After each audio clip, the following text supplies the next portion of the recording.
नमस्कार दोस्तों, स्वागत है आपका डेली न्यूज़ एनालिसिस में।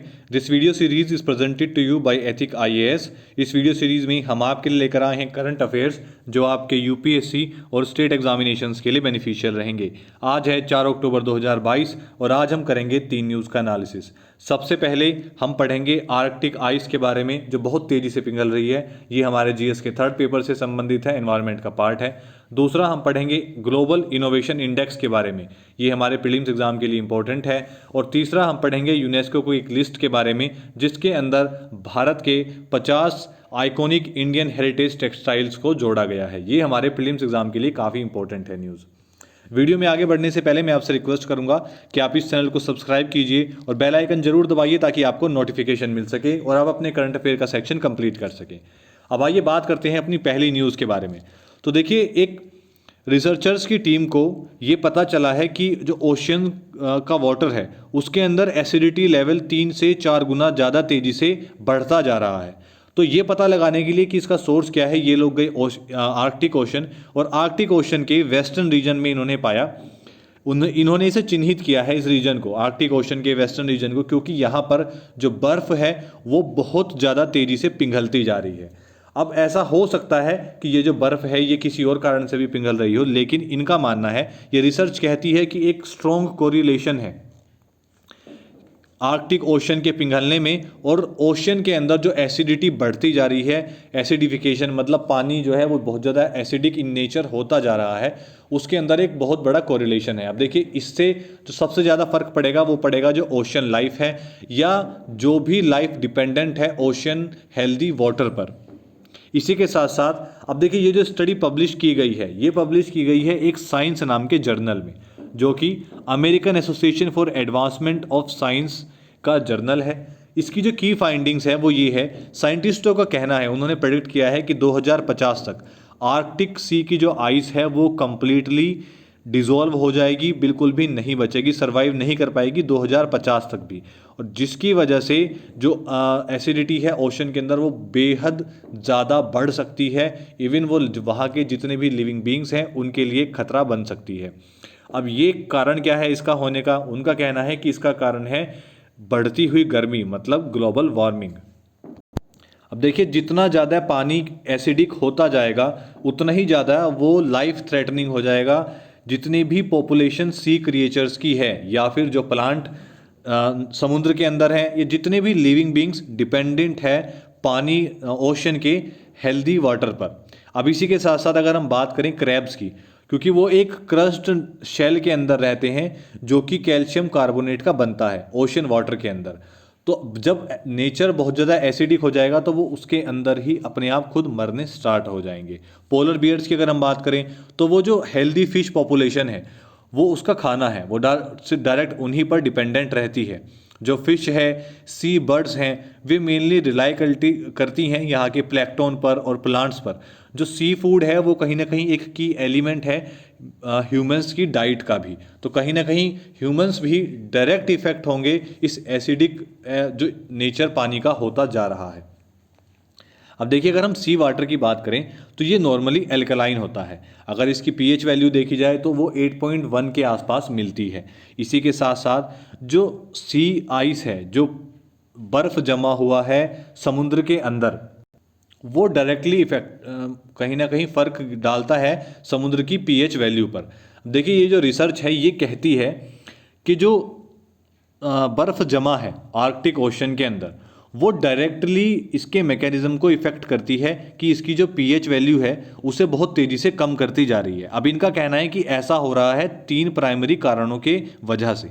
सबसे पहला, जो पानी है, जो समुद्र के आर्कटिक ओशन के ऊपर जो बर्फ़ जमी हुई है, अब जैसे ही वो पिघल रही है, जब तक वो पिघली नहीं है, वो जो वाटर उसके अंदर उसके नीचे है उसके अंदर वो डायरेक्ट कार्बन डाइऑक्साइड के कांटेक्ट में नहीं आ रहा है। तो जो पानी बर्फ़ के नीचे ढका हुआ है उसके अंदर कार्बन डाइऑक्साइड जो है वो बहुत कम है। अब क्योंकि वहाँ से बर्फ़ पिघलती जा रही है तो ये जो पानी है ये डायरेक्ट कांटेक्ट में आ रहा है कार्बन डाइऑक्साइड के और ये फ्रीली उसे एब्जॉर्ब कर पा रहा है। अब अगर बात करें कि जब इसे ये जो मिक्स होता है सी वाटर और ये जो पानी पिघल रहा है आर्कटिक ओशन का, तो क्या ये बिल्कुल ऐसे ही मिक्स हो जाता है, जैसे पानी दिखता है, हमें डिफरेंस पता नहीं चल पाता, लेकिन ये ऐसे मिक्स नहीं होता। देखिए, ये इतना इजीली अगर इसे मिक्स होना है तो ये नीचे जो पानी है, ग्राउंड, बिल्कुल समुद्र की तलहटी में जो डीपर वाटर्स हैं, ये उसके साथ इजीली मिक्स नहीं हो पाता, जिसकी वजह से जो मेन कंसंट्रेशन रहता है कार्बन डाइऑक्साइड का, वो रहता है सिर्फ सरफेस वाटर में, वो पानी जो लगातार बहता रहता है। अब ये जो मेल्ट डाउन है, पिघला हुआ पानी है, ये कार्बन के जो आयन कंसंट्रेशन है सी वाटर के अंदर, उसे, उसकी जो एबिलिटी है कार्बन डाइऑक्साइड को न्यूट्रलाइज करने की, उसे काफ़ी ज़्यादा कम कर देता है, जिसकी वजह से जो पीएच वैल्यू है ओशन की, वो बहुत तेज़ी से घटती जा रही है। अब देखिए, इसकी वजह से जो लाइफ है ओशन के अंदर वो डायरेक्टली इफ़ेक्ट हो रही है, और कहीं ना कहीं ह्यूमंस भी डायरेक्टली इससे इफ़ेक्ट होंगे, और ग्लोबल वार्मिंग का ये एक बहुत बड़ा खतरा है। इस और भी कई सारे कारण हैं जो ग्लोबल वार्मिंग की वजह से हो रहे हैं। यही इशू है कि हर बार जब भी यूनाइटेड नेशंस की बैठक होती है तो ग्लोबल वार्मिंग का जिक्र ज़रूर होता है। अब बात करते हैं अपनी दूसरी न्यूज़ के बारे में। तो देखिए, एक बहुत ही अच्छी खबर भारत के लिए है, क्योंकि ग्लोबल इनोवेशन इंडेक्स 2022 की जो रिपोर्ट जारी की गई है वर्ल्ड इंटेलेक्चुअल प्रॉपर्टी ऑर्गेनाइजेशन के द्वारा, इन्होंने कहा है कि भारत की जो रैंक है पिछले एक साल के अंदर, मात्र एक साल के अंदर भारत की रैंक 6 पॉइंट्स स्पोर्ट से सुधरी है।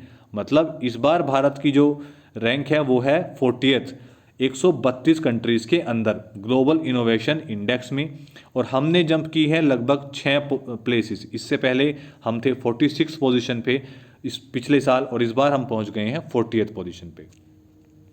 अब देखिए क्या कारण है कि ऐसा कैसे हो गया कि हम मात्र एक साल के अंदर इतनी तेज़ी से 46 से 40 पर पहुंच गए। सबसे पहला इसके अंदर जो इम्प्रूवमेंट है वो है हमारी इंफॉर्मेशन एंड कम्युनिकेशन टेक्नोलॉजीज़ की सर्विसेज का जो एक्सपोर्ट हम कर रहे हैं।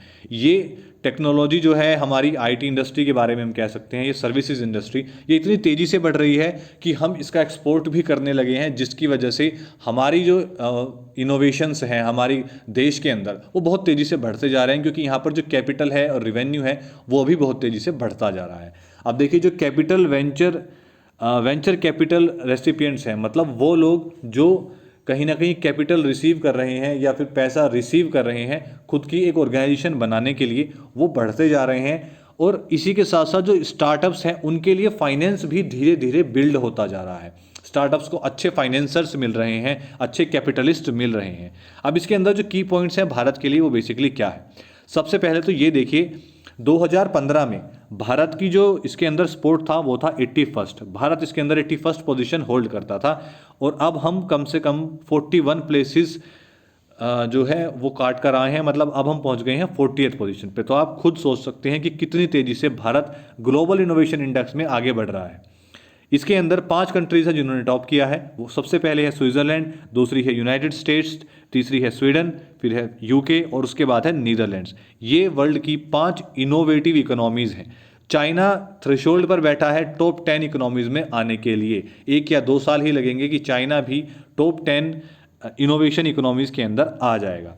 अब ये जो राइज है इनोवेशन परफॉर्मेंस का, भारत ने ये अचीव किया है जब ग्लोबल लैंडस्केप के अंदर फिलहाल एक शेडो है शोक का, जिसके अंदर अभी वॉर भी चल रहा है और कई सारी ऐसी ग्लोबल सिचुएशंस हैं। टर्की और भारत ये दोनों ऐसे देश हैं जो पॉजिटिवली ग्लोबल इनोवेशन लैंडस्केप अपने देश के अंदर बनाते जा रहे हैं, एक बेहतर सिस्टम बनाते जा रहे हैं ताकि जो इनोवेशंस हैं वो फल फूल सके। इसी के साथ साथ इंडोनेशिया भी एक प्रॉमिसिंग पोटेंशियल शो करता है कि यहाँ पर भी इनोवेशन का जो पोटेंशियल है वो काफ़ी अच्छा है और आने वाले समय में ये भी काफ़ी ज़्यादा इम्प्रूव करेगा। भारत ने वियतनाम जो भी 48th पोजीशन पर अभी है, वो अब ये होल्ड करता था top lower middle income economies के अंदर इनोवेशन में। अब भारत ने इसे पीछे छोड़ दिया है। अगर हम बात करें ग्लोबल इनोवेशन इंडेक्स की, तो देखिए ग्लोबल इनोवेशन इंडेक्स जो है ये एक लीडिंग रेफरेंस है उन इकोनॉमीज़ के लिए जिनके अंदर इनोवेशन परफॉर्मेंस जो है वो बढ़ती जा रही है। ये बेसिकली एक मेज़र है ये कैलकुलेट करने का कि इनोवेशन जो है वो कितना बेहतर होता जा रहा है साल दर साल। और इसके अंदर लार्ज नंबर ऑफ कंट्रीज़ हैं जो इसका हिस्सा हैं, और जो ये एक्सेस करती हैं इसकी वजह से वे इम्प्रूव करती हैं अपने इकोसिस्टम को, अपने इनोवेशन इकोसिस्टम को, ताकि उनकी जो रैंक है वो बेहतर हो सके, क्योंकि कहीं ना कहीं वो इसे एज अ रेफरेंस यूज़ करते हैं अपने इकोनॉमिक प्लान्स बनाने में और पॉलिसीज़ बनाने में। ये मदद करती है बाहर से जो फॉरेन डायरेक्ट इन्वेस्टमेंट आती है उसे भी गेन करने के लिए। अब ये वो टॉप 10 मोस्ट इनोवेटिव इकोनॉमीज़ है जिनके अंदर स्विट्ज़रलैंड, यूएस, स्वीडन, यूके और Netherland, Korea, Singapore, Germany, Finland और डेनमार्क, और कोई 1 या 2 साल ही जाते हैं जिसके अंदर इन 10 कंट्रीज़ के अंदर हम चाइना का भी नाम देखेंगे। अब बात करते हैं अपनी तीसरी न्यूज़ के बारे में। देखिए, यूनेस्को ने एक लिस्ट जारी की है जिसके अंदर उन्होंने भारत की 50 आइकॉनिक इंडियन हेरिटेज टेक्सटाइल्स को दर्शाया है या इनके बारे में बताया है। अब आपने पहले सुना होगा कि भारत जब सोने की चिड़िया था तो भारत का जो टेक्सटाइल इंडस्ट्री थी वो बहुत ही ज़बरदस्त थी और बहुत वाइड थी। हमारी इकोनॉमी मोस्टली डिपेंडेंट रहती थी टेक्सटाइल इंडस्ट्री पे, लेकिन धीरे धीरे समय के रहते वो सब कुछ ख़त्म हो गया। अब इसके अंदर ये जो 50 इनोवेशंस इन्होंने 50 आइकॉनिक हेरिटेज जो इन्होंने डाली हैं यूनेस्को ने, उसके अंदर कौन कौन सी है। मेनली अगर हम बात करें तमिलनाडु के अंदर तो इसके अंदर डाली गई है टोडा एम्ब्रॉयडरी और सुंगाड़ी। हैदराबाद की हिमरू वीव्स को इसके अंदर जगह मिली है, और बांदा टाई और डाई वीविंग जो कि उड़ीसा की संबलपुर की है वो भी इसके अंदर ऐड की गई है। अब ये कुछ ऐसी टेक्सटाइल्स हैं जो इसका हिस्सा बनी है।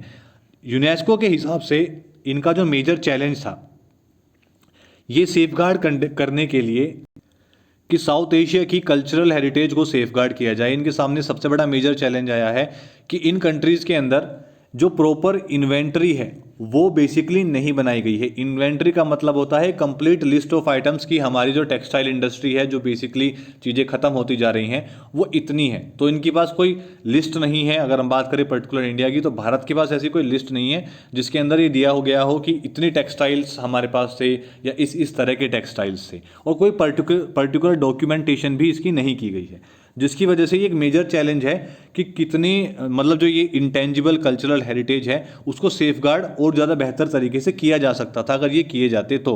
लेकिन अभी भी यूनेस्को की कोशिश है कि जो भी बचा है उसे ही बचा लिया जाए। अब ये जो पब्लिकेशन है जिसके अंदर 50 टेक्सटाइल्स को सेलेक्ट किया गया है, ये कई कितने सालों की रिसर्च के बाद ऐसा किया गया है ताकि ये जो ब्रिज है, एक गैप है, इसको कम किया जा सके और जितने भी ये टेक्सटाइल्स हैं इन्हें मेन फ्रेम में लाया जा सके, इनको बचाया जा सके, कहीं ये भी विलुप्त ना हो जाए।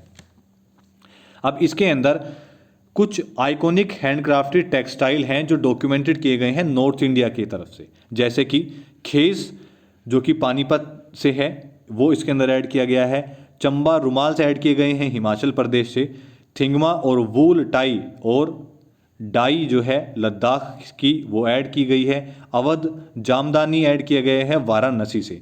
अब ये जो टेक्सटाइल क्राफ्ट्स हैं ये बेसिकली रिप्रेजेंट करते हैं एक वेरी सिग्निफिकेंट शेयर को भारतीय कल्चर के, क्योंकि देखिए हमारी कल्चरल हेरिटेज के अंदर टेक्सटाइल एक बहुत इंपॉर्टेंट रोल प्ले करता है, जिससे जो सेंचुरीज तक हमने लोगों को हैरत में डाल के रखा था कि कोई इतनी कलाकारी कैसे कर सकता है, क्योंकि हमारे यहाँ पर आपने वीवर्स देखे होंगे वो हाथ से वो इतनी तेज़ी से कपड़े के ऊपर फूल बना देते थे और बिल्कुल परफेक्ट ज्योमेट्री का, कि अब हम उसे मशीन से बनाते हैं और मशीन से भी हमें बहुत ज़्यादा ध्यान रखना पड़ता है, कई बार वो टेढ़े मेढ़े बन जाते हैं।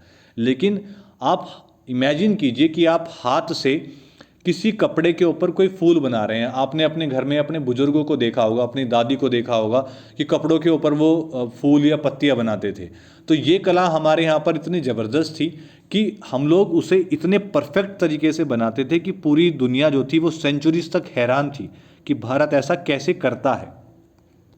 अब देखिए जैसे कि एक इंडस्ट्रियल मास प्रोडक्शन चल रहा है और एक प्रेशर है ग्लोबल इकोनॉमी का, कंपटीशन काफ़ी ज़्यादा बढ़ रहा है कंट्रीज़ के अंदर में, लेकिन इन डिस्पाइट दीज इंडस्ट्रियल प्रोडक्शन जो भी ये कंपटीशन चल रहा है ये हमारी जिम्मेदारी है कि कहीं ना कहीं हम समकालीन ये जो हमारा ये ट्रेजर है इसे भी बचा कर रखें, इन टेक्सटाइल्स को, इसका एक स्टॉक हम बना कर रखें, एक हेरिटेज क्राफ्ट हम बनाएं, आइकॉनिक हेरिटेज क्राफ्ट, ताकि इसे बचाया जा सके और इसे प्रमोट भी किया जा सके, ताकि इस कल्चर को या इन हैंड वीवर्स को भी एक इकोनॉमी पर्टिकुलर अलग से मिल सके, उनका भी एक डेवलपमेंट हो सके, और दूसरा इस पूरी टेक्सटाइल इंडस्ट्री को बचाया जा सके। अब देखिए यूनेस्को के बारे में थोड़ा सा जान लेते हैं। यूनेस्को, जिसे United Nations Educational, Scientific and Cultural Organization कहा जाता है, ये शुरू की गई थी 16 नवंबर 1945 को।